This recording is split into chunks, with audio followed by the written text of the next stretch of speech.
So there was this man whose dog um, got sick one day and just kind of rolled over on his back, and his legs were sticking straight up, and the man wasn't sure if the dog was dead or not. So he took the dog to the vet.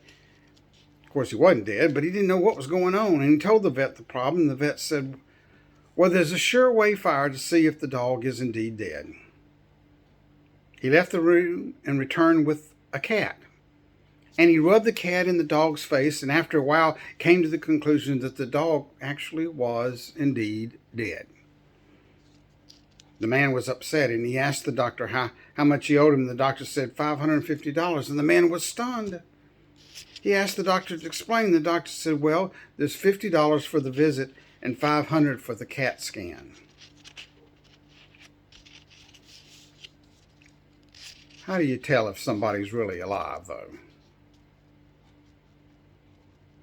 I've always been intrigued by a comment in Virginia Woolf's autobiography. It's a very common quote, but she says life is not really lived unless it's lived in a state of consciousness. And then she adds, in the past decade of her life, she was conscious only about 2 hours. Now, I confess I'm not sure exactly what all she meant by that, but I do have some hunches. William Willimon, a Methodist bishop and pastor and professor, says, "It takes guts to pay attention, to try to look the world in the face. Taking notice of the world is a courageous, moral act. I have sympathy for those who check out, who comfort themselves with simplistic, reductionist cliches and platitudes, who stop asking, cease probing, reaching out, touching, or being touched. Yet my sympathy makes me respect all the more those who dare to pay attention." It's interesting that philosophers are saying today, in this day of modernity, that one of the things that characterizes us is that we live life with a bit of detachment and disengagement and uncommitment to anything outside ourselves. I don't know if that's any more true today than it ever has been, but it certainly is true today. And I think what Virginia Woolf is talking about is our tendency at times to just live our lives closed in on ourselves. That's how Martin Luther defined sin, as the heart is all curved in on itself. You know, it happens like when we lose those that we love, that are dear to our heart, and we feel that we can never open our hearts again, that we can never feel again, and we develop an outer shell that we hope protects us. Or maybe it's the feeling that we get when we fail at something that was very important, and we shrink back, no longer take action for fear of rejection or failure.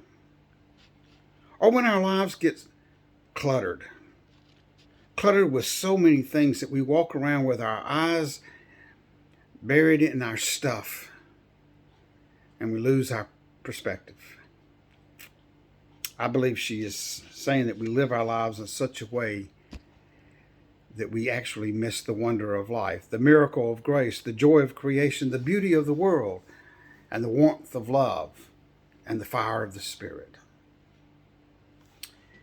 In John's Gospel, there is one theme that is prominent. Two things, actually. One is that Jesus was about waking people up, giving people sight. But the theme that John is dealing with in our text this morning and the last few weeks has been the overall thing that Jesus is the bread of life. He claims that the bread of life that meets our deepest hungers with faith and joy in life is found in him. He claims to be the bread of life that comes down from heaven to us, that confronts us from outside of ourselves in this world. It comes from God. And then we come to this week where Jesus uses some rather bizarre words. And they are bizarre. Don't you kind of feel a little bit of a cringe when you read them, if you listen to them? He says those who eat my flesh and drink my blood, abide in me. Now, if you really stop and hear that again, and not simply just pass over it, you can't help but feel some repulsion at these words. Jesus asked the disciples, does this offend you? You bet it did.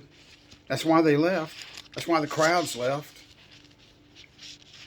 This is why the early Christians were charged with being cannibals, because of this passage. Had the opportunity to go to Russia, and interesting thing I learned while I was there is that in Russia, Baptists are looked upon with suspicion because of these words. They think Baptists eat children. I couldn't believe it. Now, obviously, Jesus is not speaking literally here. Jesus said these words that I have spoken to you are spirit and life. In other words, you can't understand these words without paying attention to the Spirit and living your life with your eyes open and your consciousness alert. This is one of our greatest challenges as religious folks. We have to learn to live by the Spirit and not the law. The early Christians couldn't learn it. Paul was constantly fighting with them, trying to open their eyes to this. Modern Christians haven't learned it yet. It's just a lot easier to live by law, but it doesn't give life. What Jesus was about was helping people come alive to the Spirit of God. And that takes opening your eyes and being attentive to the movement of God's Spirit. And of course, these words do intrigue us. They disturb us, but they also intrigue us because they perk up our ears to the mystery of Jesus' words here. Maybe Jesus was doing nothing more than just simply trying to shock his disciples, to wake them up, to get their attention, because that's what needs to happen for you and me. We need to be shocked alive. We need to wake up. We need to pay attention. That's what Paul was saying in his letter. Walk wisely in your life. Live your life wisely. Wake up, people. Pay attention to what you're doing with your life. Your time is limited. Or maybe what Jesus was doing in this whole discourse is proclaiming that in this world we can see only the mud, or we can see the stars. We can see only the darkness and hopelessness around us and within us, or we can see faith, hope, joy, love, and peace. Maybe Jesus was proclaiming that we can live in this world oblivious to the wonder of God, to his grace that fills us and this world, or we can live our lives in a way that celebrates this wonder. Now think about that for a moment. We either live our lives oblivious to the movement of the Spirit of God, or we live our lives paying attention and celebrating the wonder of God's Spirit. I believe that when Jesus proclaimed he was the living bread from heaven come down, it was not just some casual dinner talk. He wasn't just trying to establish communion for us for centuries. These words were a wake-up call to life. Do you want to live fully alive? Then you need to learn a new perspective than what you've been living with. Do you want to experience love? Then you need to learn how to live out of love that is different from what the world teaches you about love. Do you want to know joy? Then you need to learn to abide in Christ. Do you want to understand life better? Then you need to pay attention to the things that color your world and shape your vision. Yes, Jesus' words did seem harsh.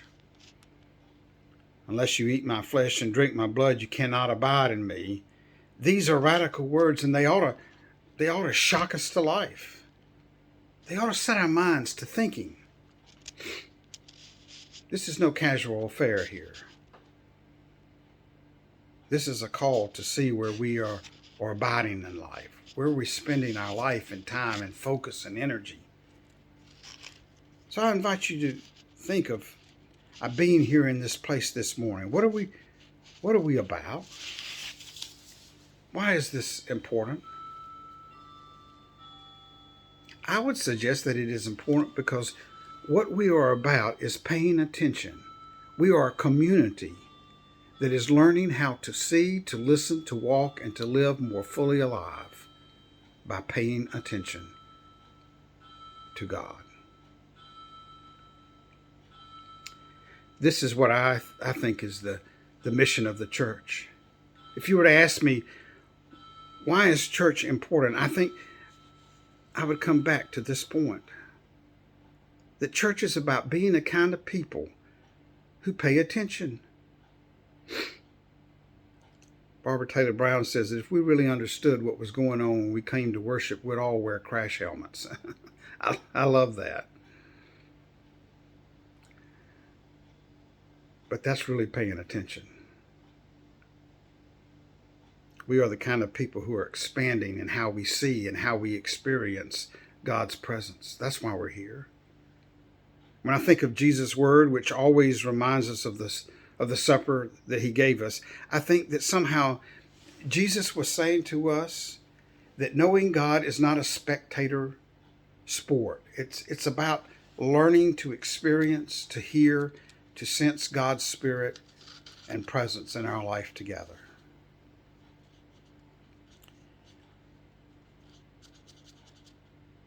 We are a people, the sort of people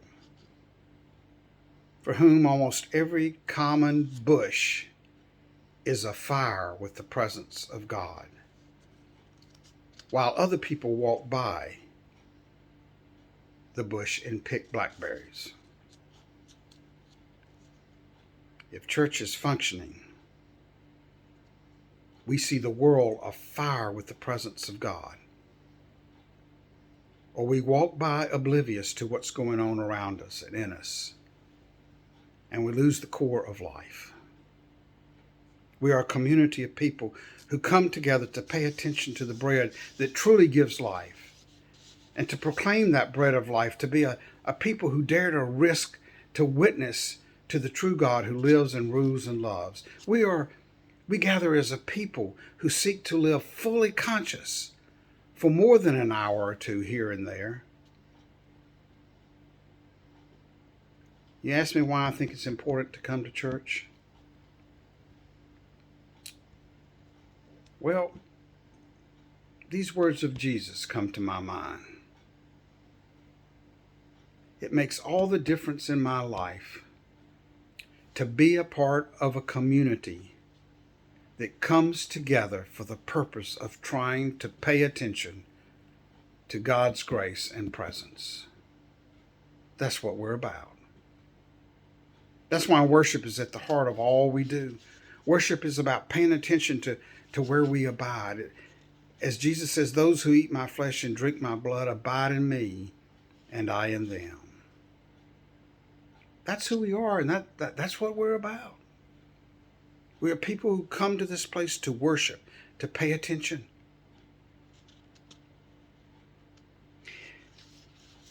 When I was younger, I was a youth director, and one of the things that I did a lot of was youth retreats. And they were powerful experiences because you spend the whole week studying the Bible and sharing, and then we would conclude on Saturday night with a communion experience, and then we would talk about how God has spoken to us in this moment. And then we would end always with the song, "Turn your eyes upon Jesus.